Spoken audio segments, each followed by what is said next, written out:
Hello there. Today I have with me my wonderful friend Anneliese from Singapore. Anne, as I call her. Hey Anne, thank you so much for recording this video with me for International Women's Day.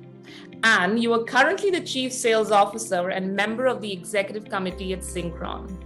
Not only have you achieved incredible business results, you also have a number of accolades that I want to share with our viewers today. You've been the youngest regional president at Software AG. You've been awarded Women in Tech Business Leader of the Year award in Asia. And you also are the youngest leader of the World Economic Forum since 2021. Wow, it's just incredible, and you always have so much sort of insights to share with everybody. And I find personally your journey so inspirational. I love your resilience, courage, and optimism. You look at problems in a very logical manner. And do you want to share where this strength and positive outlook come from?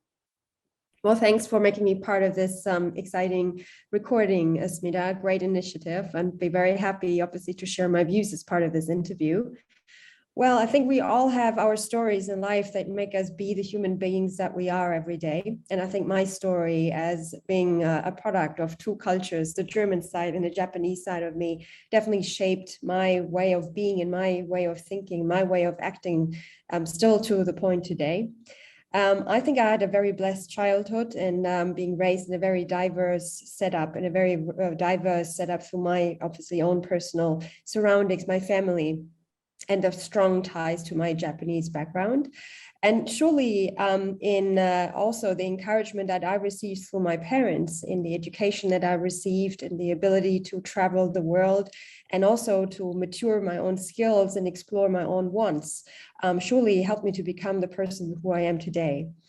Maybe as an anecdote, I've been, for example, for many years, a violin player before I graduated from school. And at some point in time, even it was up for discussion if I would become a professional violinist. I can tell you that the tenacity that you need to conquer, to be a good violinist, was a big challenge in my life. And not always at all points in my life, maybe the choice that I wanted, actually. When you're 13 or 14, you have so much better things to do than actually playing for hours in an orchestra or actually being in a room and practicing by yourself.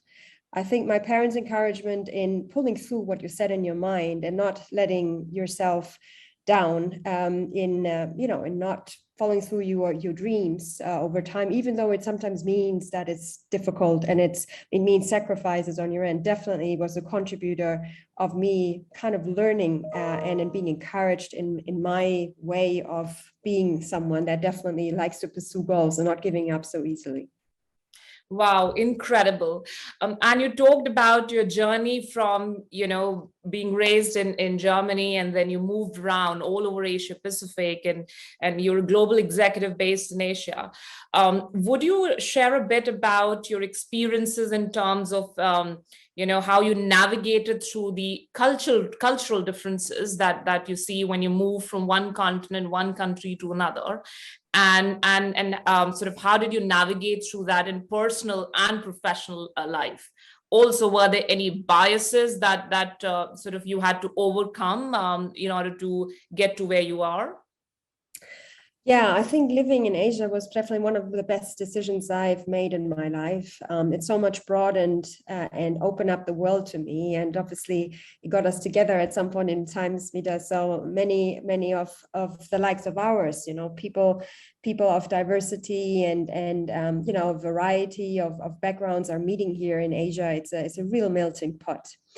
Now, I think one of the things that definitely helped me in, my success here in the region, and actually not only just professionally, but also personally, was about having some form of sensitivity about that cultures are different. And it's not just as easy as to say it's a matter of language. Language is one expression of cultural difference, but it's also about habits. It's about customs that you need to be aware of. And I think knowing this from the very start of my own basically being, in having to deal with some cultural differences even at home in my life, I think made me very cognizant that the life is not everywhere the same, depending on where you are and which part of the world. You need to be cognizant about your environment and also what that means in terms of expectations when you start to enter a new culture. Now, aside from being sensitive, I think you need to obviously with that also have a very healthy sense of observation, and obviously trying to learn on the spot in different situations and seeing what's kind of expected, what's the local practice, in order to assimilate and also show respect, I think, to your surrounding. And I think that helped me personally, I think, to open up to new environments fairly quickly. And last but not least, I think then to also cope with the differences actively, right? I think for me as a businesswoman, young in age, it wasn't so easy to kind of embrace, how to do business in Korea by myself, how to do business in Japan, because living and having family in Japan is quite different from making it as a businesswoman there. And surely, I think the way that I approached it was to not to give it too much thought, to be honest. I think the rest of the world, in Korea especially, or Japan, I mean, they were thinking about a lot about my age, obviously not seeing so many young executives in tech at that time. But I believe that all of these cultures open up with respect and with curiosity about who I am, what I bring to the table. And with that, open up the possibility for me to kind of assume a spot in their ecosystem, which then allowed me to be successful in my personal and professional endeavors. Wow, what gems of wisdom here, and I was thinking about it when you were talking about, how sort of you navigate through. It's about cultural sensitivity. It's about observations and sort of taking the time to have your own unique experiences.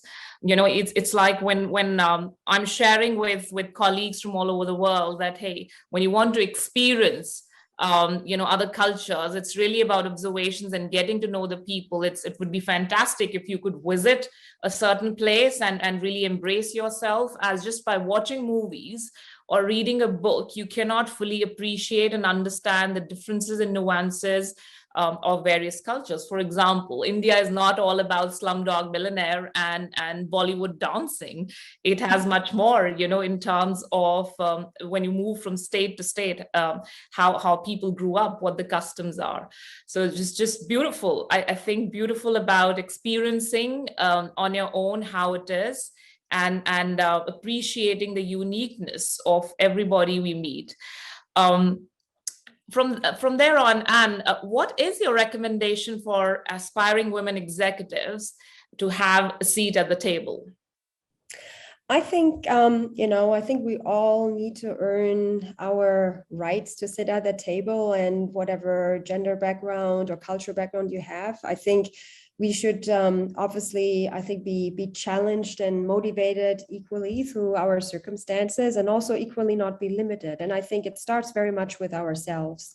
I think my discovery throughout the years is that we can be ourselves as much as limiting as any other factors in our environment, in our progression and development. And I think when you realize the potential in yourself and are cognizant about your strengths and your abilities, I think it's important to not to get irritated by anything that's out there, because there's always some form of irritation that you could be confronted with. But I think to be certain about yourself and the value that you can bring to the table, I think in order to also prove probably certain biases being just simply wrong. So I think a lot starts with how we think and our heads by ourselves. I think how to and then approach biases with that proactively, rather than withdrawing and thinking about what is not possible, or what maybe your entitlement would be, given everything what you have achieved. So that would be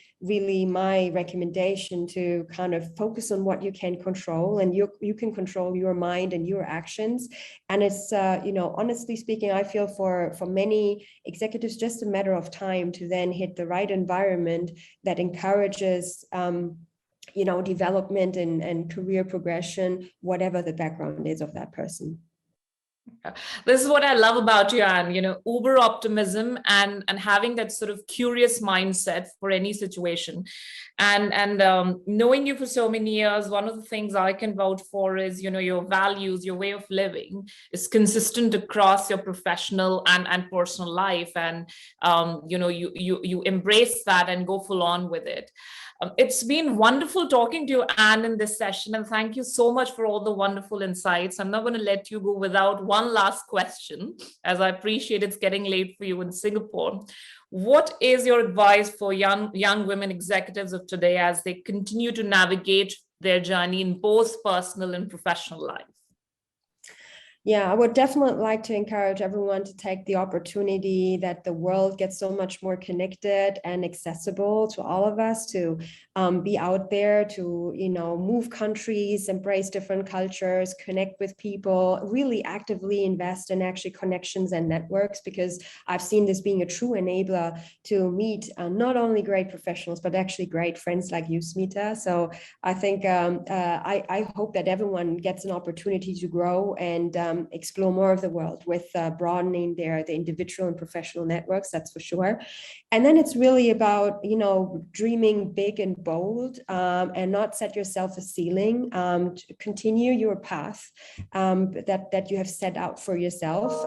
Whatever that means, it doesn't have to be connected to title. That could be a way of living, that could be a profession that is very far away from what you do today, and pursue consistently your dreams. I think the biggest opportunity you miss is probably when you even don't start a journey that you might dream about and aspire for.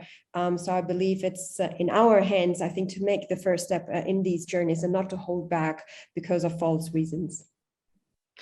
Love it, love it. Thank you, Anne. That was so incredible. It's about being bold and courageous, not letting our challenges define us, but really help us move forward and continue to push our boundaries, and also keeping an open, curious mindset as we continue to experience life and experience new ways of doing business in this digital world. Amazing, Anne. Thanks once more, and I look forward to seeing you soon.